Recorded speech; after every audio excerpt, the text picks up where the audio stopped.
want to welcome everyone to this Inside APSAD webinar series. I'm Rebecca Mounsey. I'm a social worker with Dovetail, and today we're going to be talking about young people and vaping. So we're going to start by, I will be sharing some of the common calls that we've been receiving here at Dovetail about vaping and the issues workers in Queensland are facing. I'm then going to share some of the resources we've created in this space, and then we'll address the recent announcement by the federal government on tobacco and vaping. I'll then introduce Associate Professor Gary Chan from NISA, who you can see on the screen there. Hi, Gary. To answer some frequently asked questions about young people and vaping, and then we'll finish at the end with an open Q&A session where either myself or Gary will answer questions. So just on that, please post all your questions or comments in the chat. And if you're having any technical difficulties, you can post that in there as well. And our multimedia team will get back to you, and we'll get back to the chat at the end. Your mics are all muted and videos are off for this webinar, and we will be recording this webinar, and it will be available on the Dovetail and Insight websites and on our YouTube channels within a couple of days after this. So we will now get started.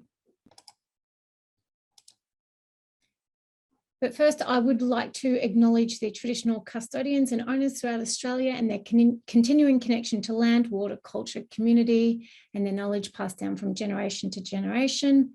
I'm on Yagara and Turrbal land today, and I'd like to pay my respects to elders past and present. Firstly, I really want to just outline or start by sharing Dovetail's position on vaping. So we believe that vaping is not for young people who are non-smokers, and that evidence-informed prevention work in this space is going to be really important, and that poorly designed responses actually could increase harm. We believe the best thing for anyone's health is to be smoke and vape free. And although vaping is not harmless, current evidence does suggest that it's less harmful than smoking. And there is evidence to suggest that vaping can help some people quit smoking tobacco. So just quickly, us at Dovetail, so what we do, we provide clinical advice and professional support to workers, services and communities across Queensland who work with young people who use alcohol and other drugs. We are the youth arm of Insight, who most of you know are the wider alcohol and drug training and workforce development service in Queensland. Would love you to subscribe to our newsletter if you're not already. We send it out every Friday at 10 a.m. with 4 youth AOD relevant articles, research papers or resources that we've come across in the previous week.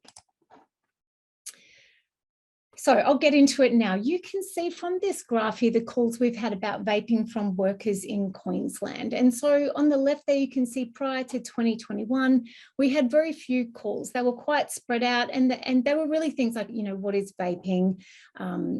Is it cannabis? Things like that. But since school started from 2021, it has consistently been our most called about topic.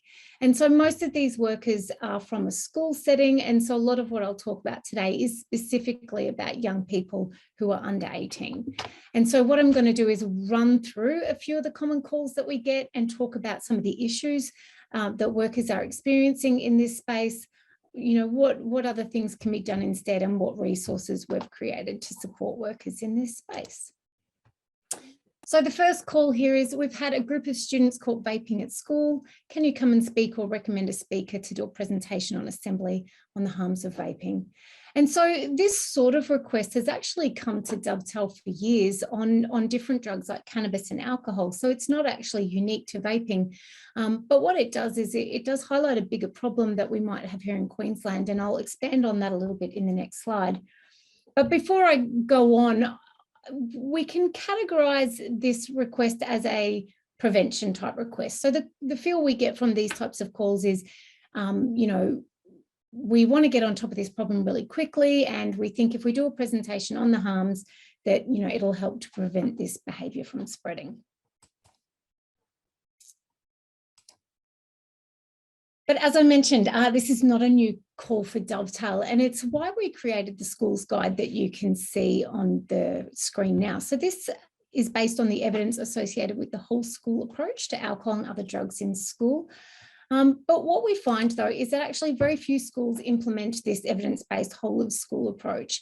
And what schools tell us is, that each school is responsible for their own policies and procedures, and they often just don't have the time to implement this type of policy. And added to this, although we do have a Queensland Youth AOD curriculum, we are told by workers it's fairly inconsistently used for lots of different reasons. Some people don't find it helpful, or they don't know it exists. And so because of that, there are some schools that have very minimal AOD prevention education in place. Hence the sort of bigger issue I mentioned before, and why we frequently get these requests for one-off type presentations. Look, with vaping specifically, there actually is no existing education because it's just too new. So that doesn't exist yet. And so that's another reason why these one-off presentations on harms and things is, viewed as better than nothing. But the evidence doesn't support one-off knowledge-only presentations for behaviour change or for prevention, where we're trying to reduce young people's intentions to try something. Overall, too, we do know that teachers feel untrained often and not very confident in delivering alcohol and other drug education. And so what we often see is other staff or external AOD workers are often asked to create and present these types of presentations. Or we might see for-profit organisations, or sometimes it's individuals, pop up to meet this need. Unfortunately, though, often these are unevaluated, so we're not sure on their efficacy, or even their evidence base in some cases on what they're presenting. But there is some evidence that does suggest that there can be risks of unintended consequences with poorly designed prevention presentations. And so by that, an example is unintentionally promoting a substance and increasing young people's intentions to try it. That might be because they make it seem like it's more common than it is. And also, I think there's a risk with vaping at the moment. There is a real risk of spreading misinformation because there is quite a bit of that going around. And so some of our responses could unintentionally be making some of these things worse with those unintended consequences.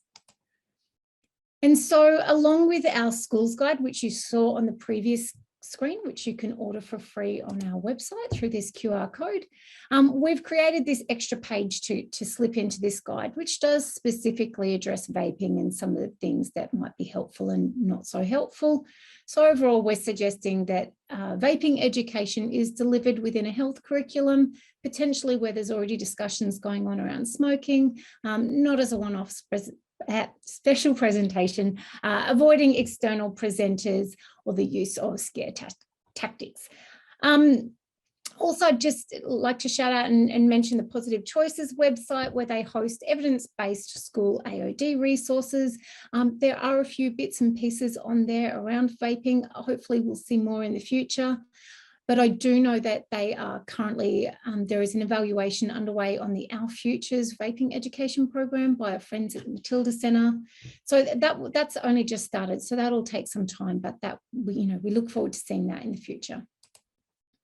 So now I'm going to go on to the next call. So we've got here young people who are caught vaping at school are sent to me for interventions as part of their punishment. I can't keep up with the referrals. Is there a standard treatment approach for vaping that you can educate me on? Or better still, is there a response I could deliver to a group? I'm trying to stop these students from being expelled. So this is a really common one we get from nurses or people that are working with these young people, and it's a request around some sort of treatment response. And so the issues we have here is that there actually is quite limited or in general evidence base for what works, but specifically limited youth specific evidence. We also know that the different cohorts of young people probably require different responses. So between the more experimental and infrequent users, and then the more regular or dependent users. And so mostly we know this is not happening. It's often just a one-size-fits-all response. Although I do know that there are many workers that do try to tailor their responses. but often they're just quite under-resourced to do this. It means that they need to assess every young person for dependence, and they just can't keep up with that. Or there are some schools that just don't have those resources. So it's often just suspensions are given, and then if you're caught enough, it's expulsion, which really does disadvantage those young people who are potentially dependent and might really benefit from some support. There is tension between, delivering a behavioural response and a health response. It's a bit of a tricky space. Often, though, the message is for young people under 18 that you just need to quit. And this is not always helpful, especially with young people who are pre-contemplative and they're dependent. So it's hard to support them and keep them engaged in school. I think overall, we also do see a little bit of a fear in talking about harm reduction to under 18s. And this is not just for vaping, this is for all substances. The message is often about abstinence, but when that doesn't align with where the young person's at, it's not very helpful. And in this, we have a little bit of a question about, could NRT potentially be used as a form of harm reduction in this space to help a young person get through a 6-hour day at school if they are dependent? Because being expelled, is we know that's harmful.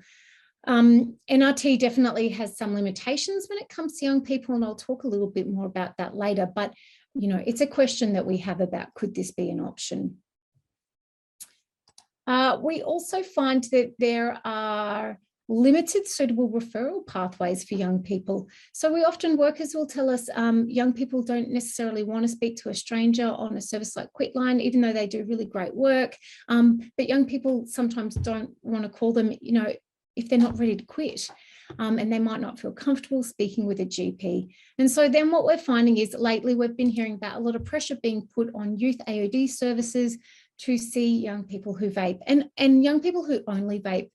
And these services are really funded to see more of the moderate to severe AOD issues. And we never would have seen this happening with smoking, where a young person was referred to a youth AOD service because they smoked. So we're really seeing nicotine that's delivered in a vape viewed very differently to nicotine delivered in a cigarette, despite evidence showing that cigarettes are more harmful. So to support workers in this space of treatment, at Dovetail, we created this guided brief intervention called Vape Check. So it was designed to help a broader range of workers feel more confident to conduct a brief intervention around vaping, or just have a conversation with young people around vaping. And so it's roughly structured like a 5 A's intervention. So there's elements throughout it of the ask, advise, assess, assist, and arrange. It has an adapted nicotine dependence assessment within it. It has some sections that use principles from motivational interviewing, and it guides the worker down different pathways depending on the stage of change or the readiness to change of the young person. In lieu of empirical evidence on what specifically works for vaping with young people, we used a consensus base to develop this tool. So we first consulted with our Queensland Youth AOD sector in 2022, just for the basic, what should be in this tool. And then we came up with a draft, which we sent out to the wider youth sector in Queensland, and also to some experts in the vaping and tobacco space. We received feedback from over 65 workers. We made some changes to the draft and launched the version you can see on the screen now earlier this year. So you can freely access this from our website. This is a screenshot from our website you can see on the screen, where the QR code there will take you straight to it. So we are still in the feedback process with this version. We have a survey link on our website that would really love people to complete once they've used the tool a few times with young people. And we will leave this open for another month or so, and then we'll potentially make changes to this tool before we have it professionally printed and have it available in hard copy on our website, and also PDF to be printed, or it's an editable PDF as well. We also plan on making the guide you can see there into a short video, so that's a bit easier for workers to use. Now on to our next call. We are looking for youth-friendly resources to give to our students about vaping. We also need resources that are suitable to send home to parents. So this is just a common request for resources in this area. And what we find is overall, there just are limited youth-specific Queensland resources available. And some of, not all, but some of what is available does exaggerate the risks a little bit. And the issue with this here is then these messages sometimes conflict with the messages young people see about vaping being a smoking cessation aid for adults and less harmful than smoking. And I think, you know, we start to have young people questioning, if it's got all these awful things in it, then why is it okay for adults? And I think they do understand sometimes when messages might be being a bit embellished to try and deter them. And I wonder if this just stops them from believing our health messages. The other thing, when resources are a bit alarmist, it really creates panic in parents and the wider community. And so it's just not helpful. And sometimes we find, though, it can be hard because research papers are a little bit confusing sometimes to understand what they mean. And this can lead to misinterpretation of the research, which is a real shame, especially when the media misinterpret it and then that incorrect information is widely disseminated. And some studies just are a little bit misleading, unfortunately. An example, there was a study linking cancer with e-cigarette use, and it was later retracted because of methodological flaws, one of which was that the study failed to address the question of whether the diagnoses of cancer were made before or after people started vaping. So it's just a really good reminder in this space, I think, to read widely with a bit of a critical lens on what you're reading. Read the limitations of papers. This can really help put some things into perspective, and keep an eye out for retractions. And always, I would recommend people always try and find the original source of information and read that. So unfortunately at Dovetail, you know, for our service, we're about upskilling workers. So our resources aren't designed to give to young people or to give to parents. You know, they are for you, the workers. But we do always try and model what a well-balanced resource can look like as an example. So you can see here on the screen a number of our more general vaping resources. We've got harm reduction fact sheets, tip sheets, webinars, short videos, and links to external resources in our vaping toolkit, which you can find on our website or via that QR code. Now, our next common call. So we've had a young female at school who was dependent on nicotine. She left in the breaks to vape, but wasn't causing any trouble otherwise. She got excluded and we've lost touch with her. She's not enrolled in another school and we don't know what's happened. It's just a shame. She had a lot going on in her life at home and school was a real protective factor. So this is a common call we get where workers are telling us outcomes that have happened, and one common one is about disengagement from school. And so these figures here that we can see on the screen are of drug-related disciplinary absences from schools in Queensland. And it's for short suspensions of up to 10 days, long suspensions and expulsions.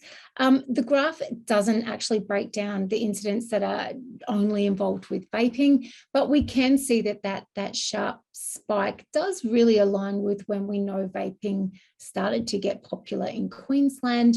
And anecdotally at Dovetail, we do know from speaking with services that they're telling us they are working with a lot of young people who are disengaged from school now because of vaping.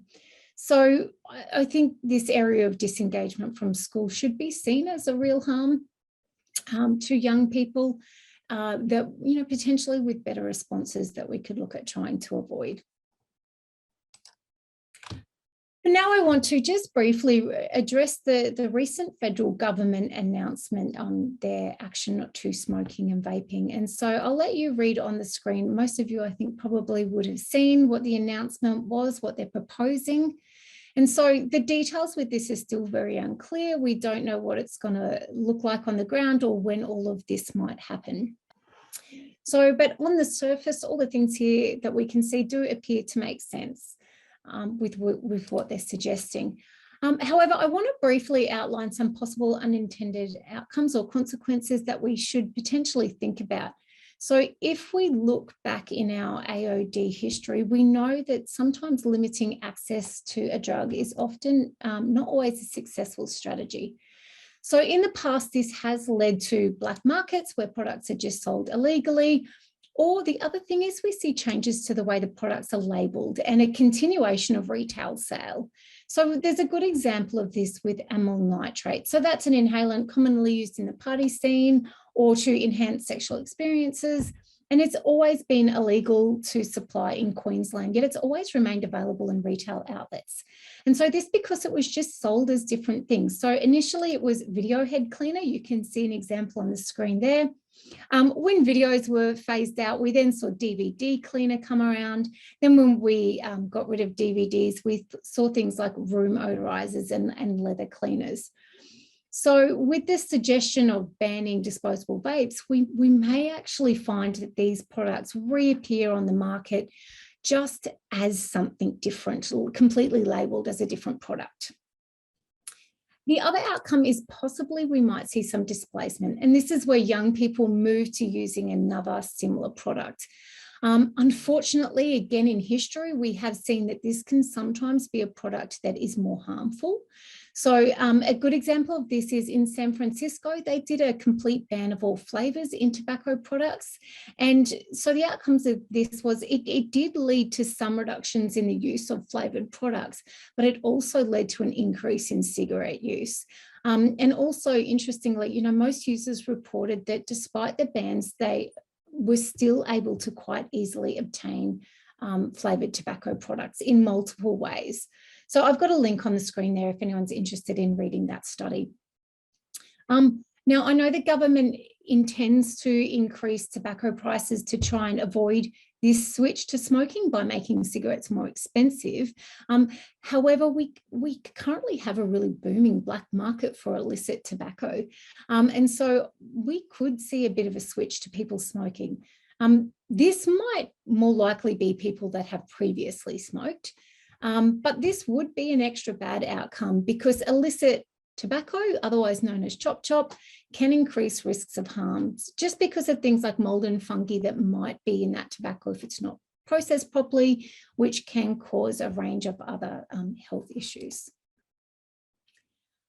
The other thing here is the government has stated that they're going to invest $30 million into programs to help Australians quit. And this includes enhanced nicotine cessation education and training among health practitioners. But my question here is, what will the support look like for under 18s? Will under 18s who are nicotine dependent be able to access prescribed nicotine vaping products? So under our current RACGP guidelines, it's stated that nicotine vaping products are not recommended to be given to people under 18 years old. And anecdotally, we know that people under 18 who want to quit smoking, who have tried to get a prescription for vapes, actually do have trouble getting those. But this raises a bit of a safety concern, actually, because under this prescription model, regulated nicotine vaping products, prescribed products, will arguably be safer than unregulated black market products, which users will have no idea what's in them. So regulated prescription products, they are going to have more safety measures in place, what can be in them, what can't be in them, those sorts of things. And whether we like it or not, there will be a portion of under 18s who won't want to quit vaping. And if we don't give them access to these safer regulated prescription products, in many cases, they will continue to use the less safe products from the black market. So that will be unregulated vapes or illegal tobacco or even legal tobacco, which is really widely available. And the other question that I have is about what support can we give young people, like general support, who don't want to quit nicotine. So for all other alcohol and drug work, we discuss harm reduction. It's part of our national drug strategy, but in this space, it's often all about cessation. And so I'm just going to quickly talk now about a study that at Dovetail we did a few years ago and explain why this is a concern. So in 2021, we conducted a small qualitative research project where we interviewed workers across Queensland on the barriers they were experiencing in managing tobacco dependence in under 18s. And just a bit of background, we decided to do this study because we'd noticed an increase in calls to our service about workers seeking help on how to support young tobacco smokers. And the workers were describing some of the harms that were really concerning that these young people were coming across. And they were often non-health related harms, quite unique to under 18s. So expulsion from school, conflict and breakdown in their living environment, and then acquisition related or price related harms. So things like coming into harm's way when they're trying to get cigarettes, smoking used butts or illegal tobacco, engaging in crime, or trading things like sexual favors to get smoked. So this is what prompted the study. And I'll just really briefly summarize what we found. So workers said that under 18s are really frequently not ready to quit, or they fluctuate between thinking about quitting. But that all of the resources and treatment options available are cessation-based. And so workers felt really stuck in this space because they felt like they had no options to help the young person. This included NRT because it's only given to people who are motivated to quit. And so, as I said earlier, there's a bit of a question about, could we use NRT to help young people get through a day at school if they're dependent? In this study, a lot of barriers came up with NRT around access and young people not liking it, but still the question is there, could this be helpful for young people who wanted it? We probably need some research on that. Also, workers said that just the treatment options and resources in general are designed for adults based on what motivates adults and what has shown to work for adults, and it really didn't meet the needs of under 18s. So I think we will find there are going to be lots of similarities is what we can expect in the vaping space. It's not effective to offer cessation-only treatment options for someone who's not motivated to quit. And an all or nothing approach in this space is probably going to leave some young people exposed to more harms than they need to be. If you are interested in learning a little bit more about that study and hearing the results in more detail, that QR code on the screen will take you to it, or you can find it on our website under the videos. Now, quickly before I introduce Gary, what are other countries doing? How are other countries responding? Well, we're setting up across the globe a little bit of a natural experiment here because there are some very different responses to vaping happening. So I don't expect you to be able to read this very clearly on the screen, but I've got the reference there for those who are interested in this comparison of approaches table. But the US, England and New Zealand have quite consumer markets. They're quite open, easy access to products. They all have different regulations around the products, who can sell, who can't, things like that. But England is quite an open market, and they've just announced a program called Swap to Stop, where they're giving tobacco smokers free vapes and e-liquids to quit smoking. And then on the other extreme, we've got countries that have totally banned all vaping, like Thailand and Singapore. So we've got a really wide array of responses across the globe, and probably. Thank you very much, everyone, and thanks back for inviting me to provide some more information from our research. And there's give me a few questions that like the first one is, what is the current youth vaping prevalence in Australia? So the short answer is that we don't know exactly, because we do not have a nationally representative data. The most recent nationally representative data is from 2019, the National Drug Strategy Household Survey. And at that time, prevalence of youth vaping, especially like daily or weekly vaping, is very low. But this is before the disposable vape become popular. And from the data from data in the UK, we know that disposable vape is a strong driving force of youth vaping. How about more recent survey? There's a more recent survey, Generation Vape from Sydney. They recruited around 700 participants, non-representative samples based on online panel, 14 to 17 years old in New South Wales. In this more recent survey, what they found is that around a third of the young people are lifetime vaping. However, I will need to emphasize that a third is those who report they try or use vape even just once. So if we break down these numbers, like 16% report having a field puff, 6% report using less than 10 occasions, 4% report using 10 to 100 occasions. Only 6% of them report using vaporizers more than 100 occasions. However, this has been reported in media saying that like a third of the young people are vaping. And I know that vaping is causing a lot of concern among parents, but we need to be realistic and also stop using alarmist approach to look at these issues. Because if you say that a third of young people are vaping in the media, it might actually create an impressions among young people that it is very prevalent.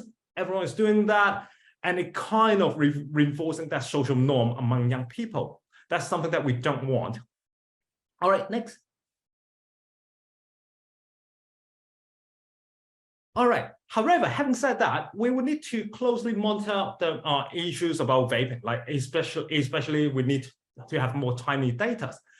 And my colleagues at UQ, they have done wastewater analysis, and they track wastewater in a small city in Queensland. And it does demonstrate that tobacco smoking is likely to be declining, even vaping is very popular. Steady decline in tobacco-specific metabolite in wastewater in the last decade was found.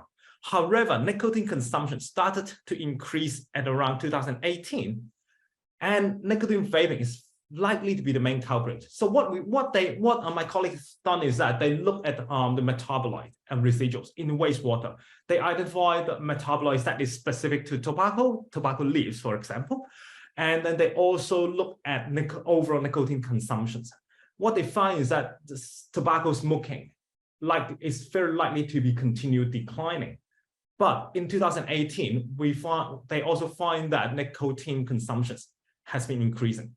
And it's very likely that it's due to vaping. All right, next. So this is a figure, like anabasant, like the red line is the metabolite from tobacco product. The blue line, cotinine, is a measure of nicotine. And I've removed some of the label here because this data is not published yet, but you can see that the blue line kind of continued to decline until around 2018, which is a dotted line in the middle, and then start going up. But the red line continued to decrease.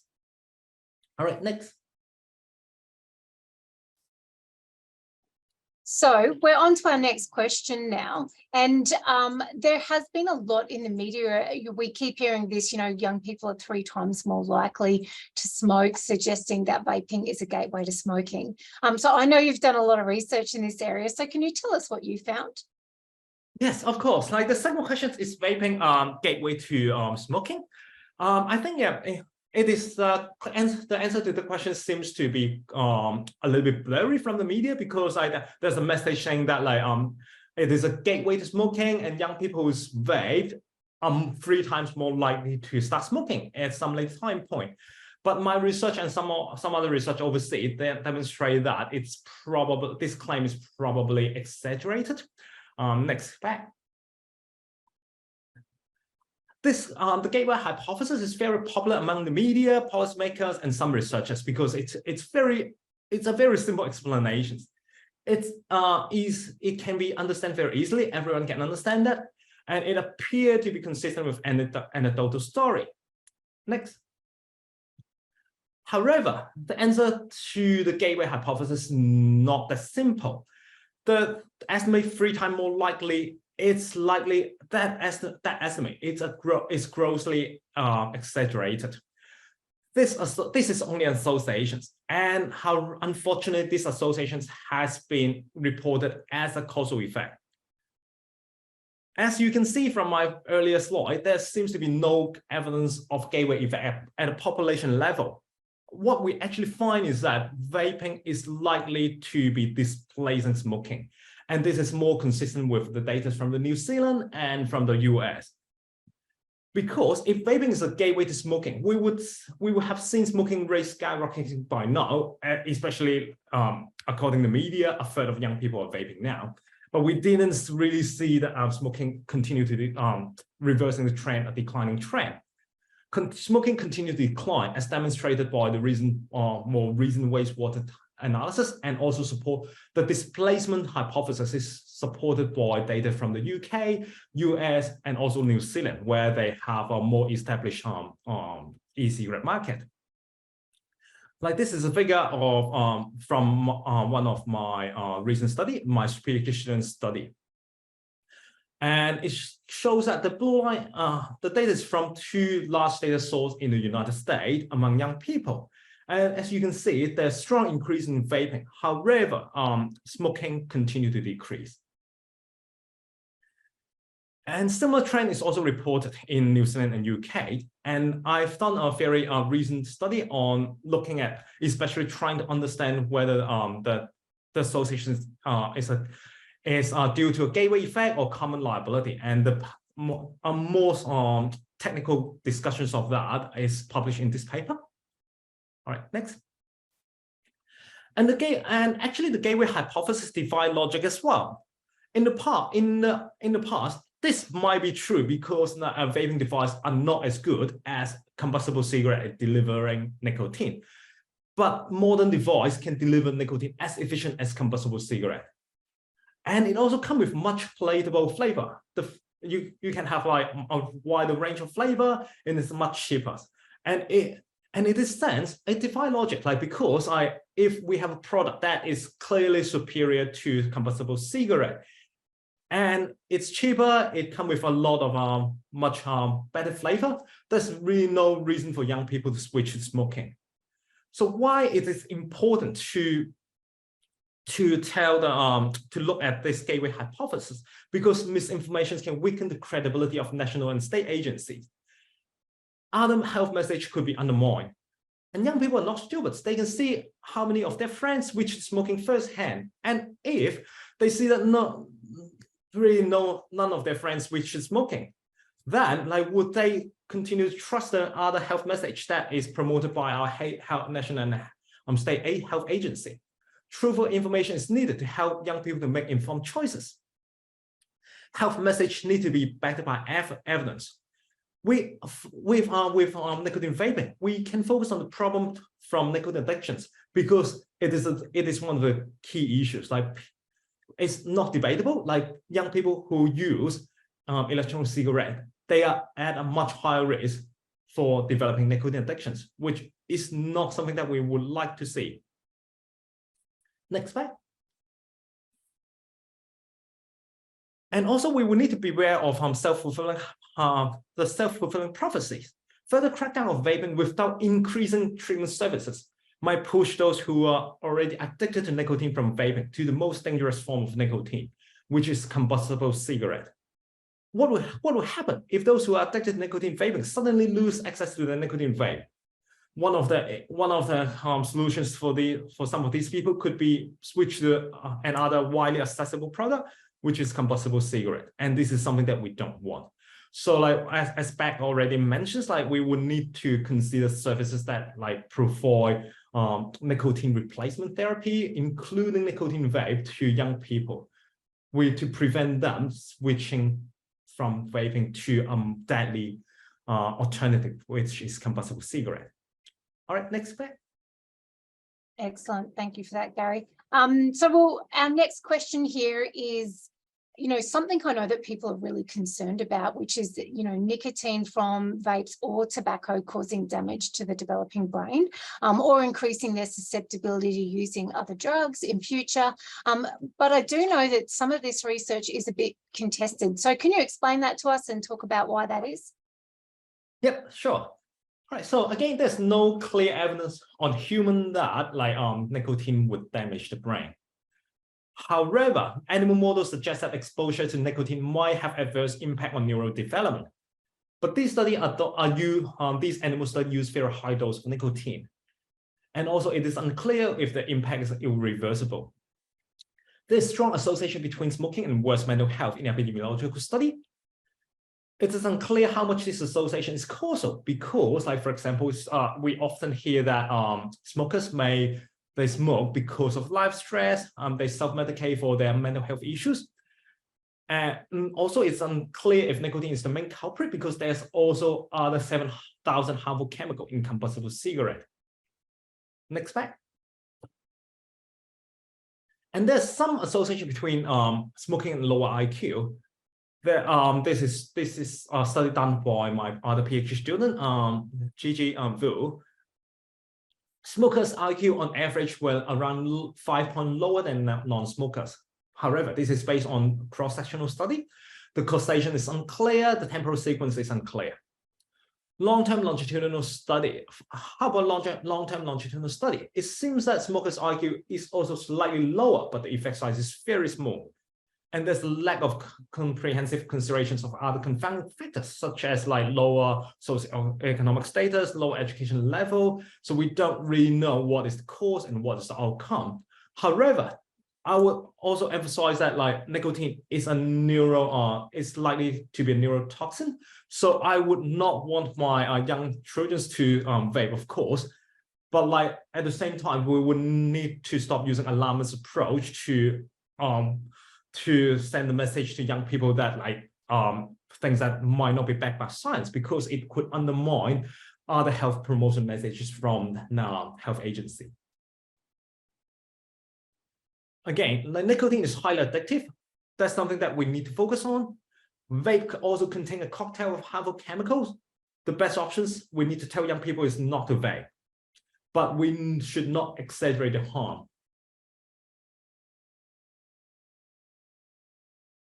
Excellent. Thank you for that.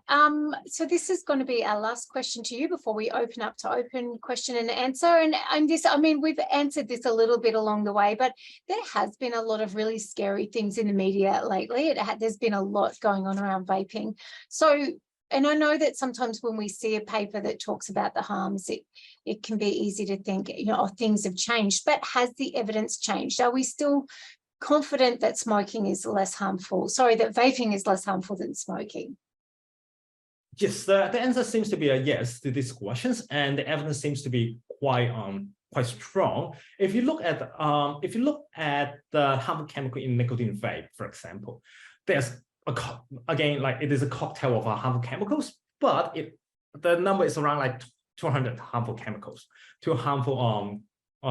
However, for combustible cigarette, there's 7,000 harmful chemicals, and modern vaping device can deliver nicotine as efficient as combustible cigarette, and it still deliver a cocktail of harmful chemicals. But the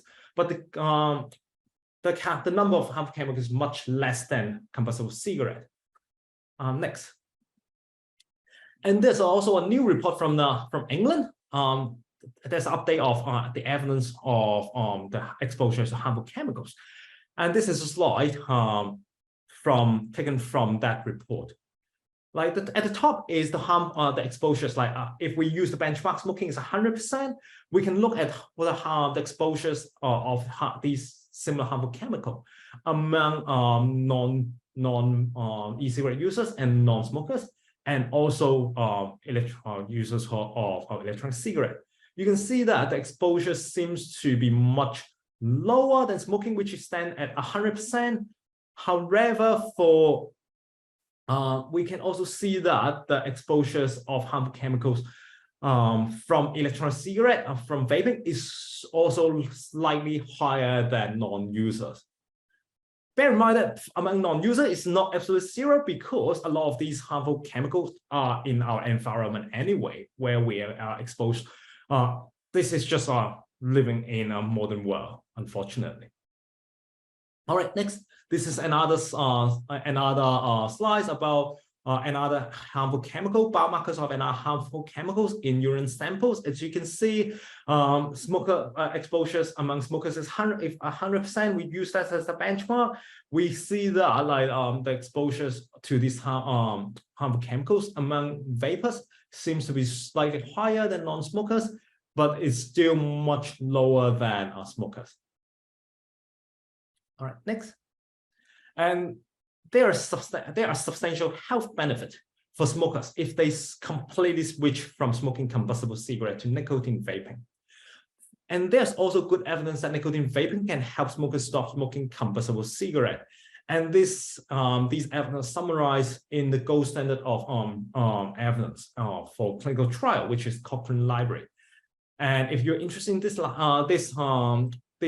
research done by the group of researchers from the UK. You can Google this document, Electronic Cigarette for Smoking Cessation, from the Cochrane Library. And this is the main conclusions from that gold standard of clinical trial evidence. There is high certainty evidence for that electronic cigarette with nicotine increased quit rate compared to NRT, nicotine replacement therapy, such as nicotine patches and gum, moderate certainty evidence that they increase quit rate compared to electronic cigarette with no nicotine. So that's one of the key conclusions from this report. All right, that's the end of my presentation. Thank you very much, Beck, and I'm more than happy to answer other questions. Yeah, thank you so much, Gary, for that. It's really great to clear some of that stuff up. I loved those graphs at the end there with the biomarkers. I found that really interesting, that even just by breathing in the air around us, you know, those levels were actually quite comparable. So it's interesting stuff. But you know, in this space, there is a lot of confusing research, and it can be difficult. So thank you for coming today and showing us that balanced view and having a look at all that different research. So I'm now going to have a look here. We've got some questions that have come through in the chat, and we've got about 10 minutes. So I'll just see how many of these we can get through. If we don't get through people's questions today, Gary's details and my details are on the screen, and you can contact us. But I'll just go to question 1. And so, Gary, we'll have a look at whether you or I answer these. We'll work it out as we go. So once-off presentations are usually identified as potentially counterproductive. What about regular attendance and regular engagement of an AOD worker to provide directed messaging on identified concerns of faculty at the school? This can be within the classroom, informally or regular catch-ups with after-school programs. Can you repeat that, because it cut off from my side a little bit. Okay, so the question is about, we've sort of identified one-off presentations in schools as counterproductive, but they're asking about, what about if someone regularly attended a school, engaged in AOD work and provided direct messaging to people in the school, and within the classrooms, informally, and having regular catch-ups. So I think it might be someone that's coming from maybe an AOD worker that's engaged with a school regularly. And are they saying, is it okay if they come in and do presentations? Do you have anything to add to that too?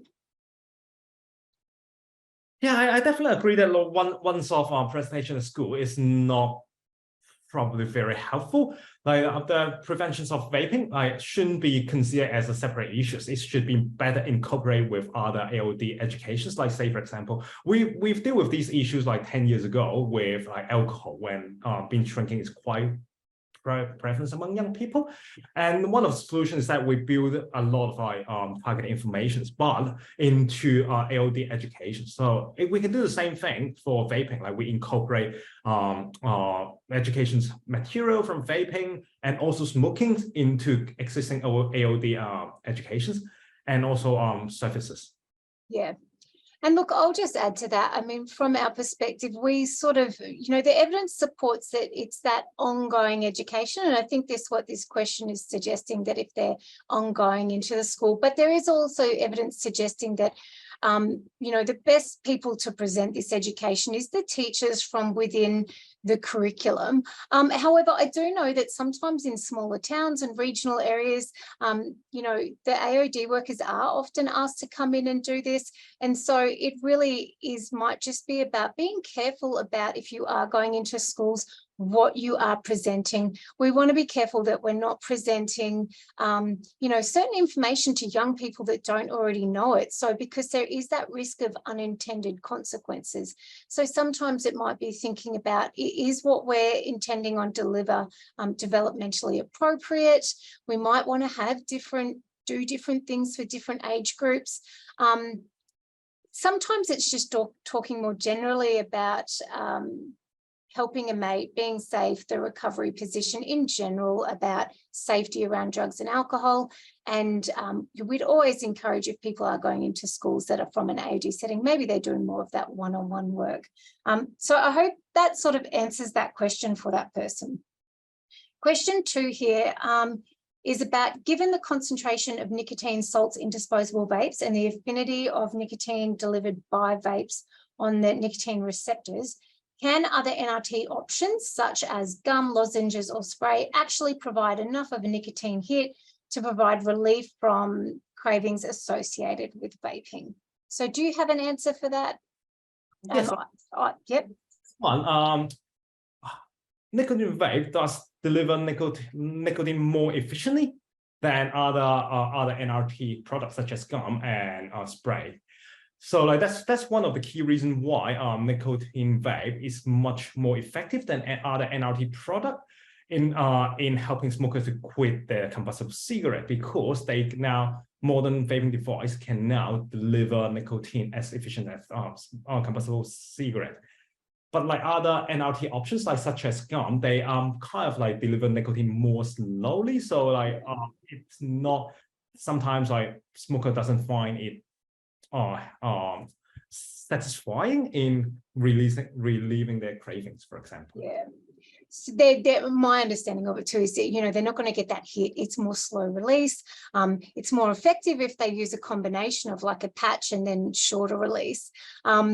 Which is why when I talked in my presentation about, you know, potentially NRT being harm reduction, I had mentioned that there might be some issues with that. And that is one of the issues about if we were to use NRT as like a harm reduction, it's not going to be the same for a young person as like getting that fast relief and that cessation of the craving. And so the young person would need support in that about what way of using NRT is going to be most helpful for them. And so it might be about patching earlier in the day and then using the shorter acting NRT for those breakthrough cravings. So, but they wouldn't get the hit, and we would need to work out ways to try and make that helpful and support someone to get through that day at school, so they're not breaking the school rules and potentially getting suspended or expelled.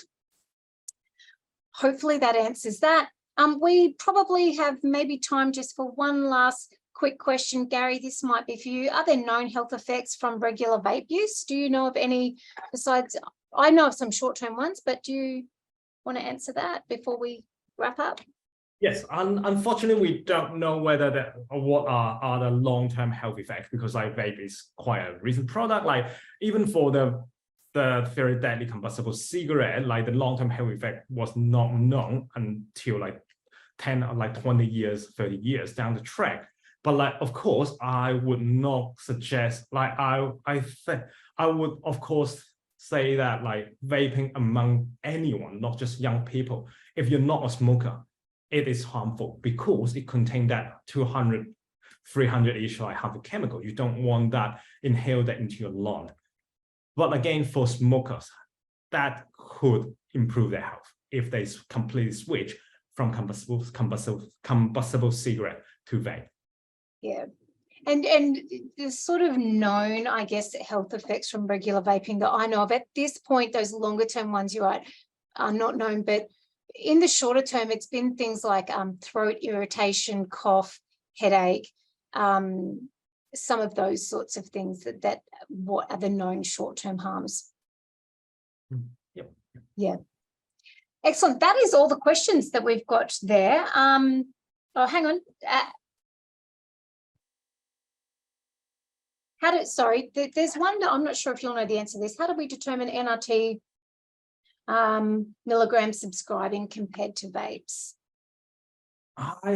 We don't have a clear answer for that yet, because the mechanism is very, very different. Again, like nicotine vape give you a hit that a lot of smokers, they find it most satisfying. It's not just the milligram in the product, it's the route of administration, how the nicotine is delivered.